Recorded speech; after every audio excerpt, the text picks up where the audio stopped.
I know. It's your girl Jazz, back with another video, and today you can already see by the title what I'm about to talk to you guys about. And I want to say, guys, just be aware of your surroundings. So you messing me up already. Tonight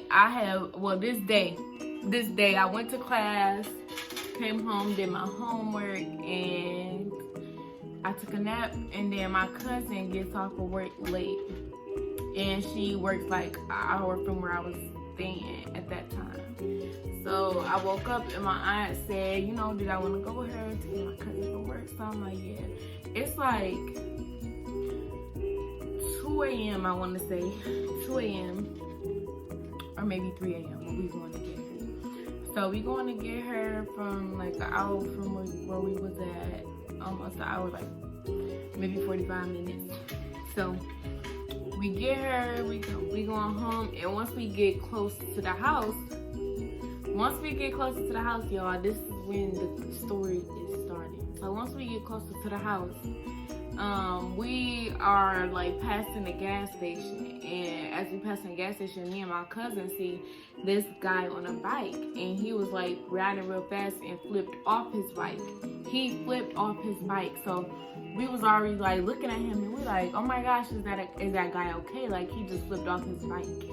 And so we stop at the gas station, and then we go park in the parking lot, and we're getting out our car and starts to walk to the building. As we walk into the building, this guy zoomed by on his bike and almost hit my cousin. The same guy that flipped off his bike that we just seen a couple minutes ago. So we're like, okay, he okay, because he just flipped off his bike, but he's now zooming through the parking lot on his bike. So first of all, we never would have thought he would have been coming to the same place as us.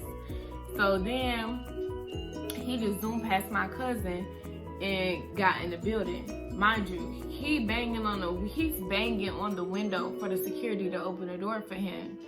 That security don't open the door for nobody. They don't care if they see you come in and out having your key every day, and then this one day you don't got your key. They not opening the door for you. But he banged on the door, and we never seen this guy before. So he banging on the door, and they opened the door for him. So by the time, but we're walking, he zoomed on his bike there into the building. So by the time that we get in the building, we use our key, we get in, we push the button waiting on the elevator. He's nowhere in sight.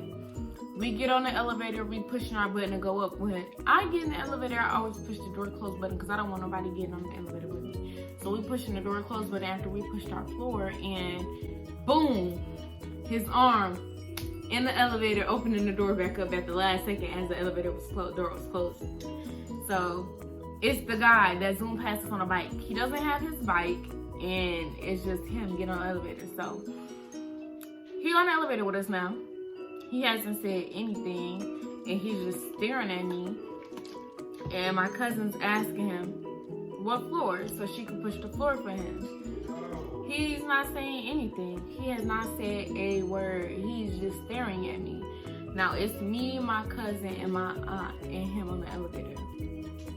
So that's creepy right there. First of all, we done just saw you 2 times before. Then you disappeared in the building. Then as we getting on, like as the doors closing, you come in the elevator. So now it's already like, from us seeing you the first time you flipped off the bike, then you zoomed past her, almost hit her in the parking lot on your bike, and then you banged on the door, like you already like off. So something's wrong with you. And he looked like he like zoned out. Well, obviously, because he never answered when she said what floor. She asked him about a good 3 times. He's never said what floor, but sitting there staring at me. So then he asked my aunt, like, oh, you got some pretty daughters. And then she was like, thanks. She didn't even say that I wasn't her daughter. She was just like, thanks. And he's just still staring at me. Still has never said what floor. And so we on the elevator. He's still been staring. And once we get to our floor, everybody's getting out of the elevator. Now it's like we all can't fit out the elevator door at one time. But this man has already been creepy. He just was looking very zoned out, and just like the whole thing was creepy. And it's like everybody felt the vibes of the creep. So we like, okay, we couldn't wait to get out there. Mind you, he never pushed the floor for his stuff. So it's like the floor he getting off on is the floor with us. Or he's gonna be still in the elevator. So, boom. Obviously that was a red flag. So boom. We're getting off the elevator. My aunt and my cousin happened to go before me. And it's like we always get on the elevator at the same time, but I was like the last one to step out. So as I'm stepping out, this man says, boom, to pull me back. And when I tell you, I'm laughing right now, but my whole side of my body that he tried to grab back just went to the ground. And I ran past my auntie, I ran past my cousin. I ran to the end of the hallway. And so it's funny right now that I'm telling it, because I'm still here to tell the story. But that jump was crazy. So I'm running. They're like, Jazz, what's wrong? And I'm like, that man just trying to take me. Like, that man just trying to grab me back into the elevator. And at this point that I'm telling them, yelling back down the hall, because I didn't pass them up. At this point that I'm telling them this, they're just still walking in shock. And guess who bends the corner behind them? The man. This man is at the end of the hallway, so then they hurry up and run to the house, and then we like, well, do we want to go in this door? Because then he gonna know where we live at. But we went in the door, and he's literally stared at us, watched us the whole way down the hallway. And once we got in the door, we called the police. And when the police come, I was just still in like a shock factor, but we was looking at the Pico once we were in the house. I never seen him actually come to our door. But once the police came, they to take the report, they came and they were just saying like, well, after they took my report, it was like, well, we're pretty lucky because this guy, we just got multiple reports of the description that we gave them of this guy. I guess he had just raped and robbed somebody, and then he just was on the run. And then I missed the part. Because when he had reached his arm into the elevator, I missed the whole part.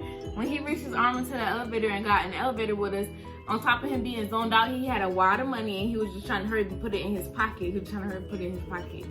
And we were just looking at him like, what floor? And he's still not saying what floor. That man was too focused on, okay, let me put this money up. I just freaking raped somebody. I just robbed somebody. I still got the money in hand. I flipped off a bike. Like, crazy. And what was he planning on doing with me? Like, what are you pulling me? You just did too much already. Like, you on the road tonight. You was on the road tonight. So yeah, the police was saying like, well, we're gonna be patrolling the area looking for him. Do you guys know which way he went? No, we went into the apartment. He stayed at the end of the hallway, and so they said they was just gonna check the whole building, and if we see him again, to call the police, to call them.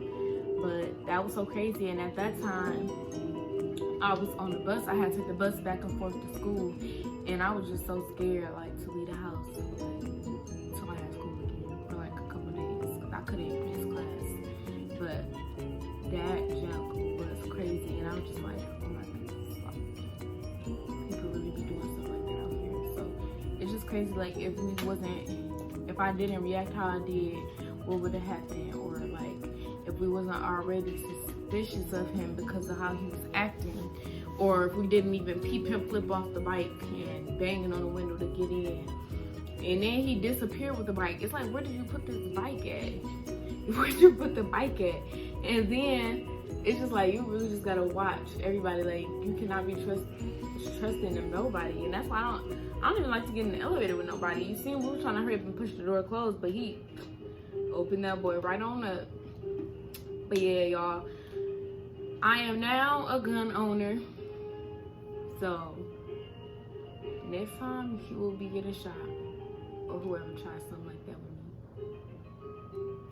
So yeah, that was the story time, and basically just watch our backs, because people are crazy out here. Like, people would really just be doing anything.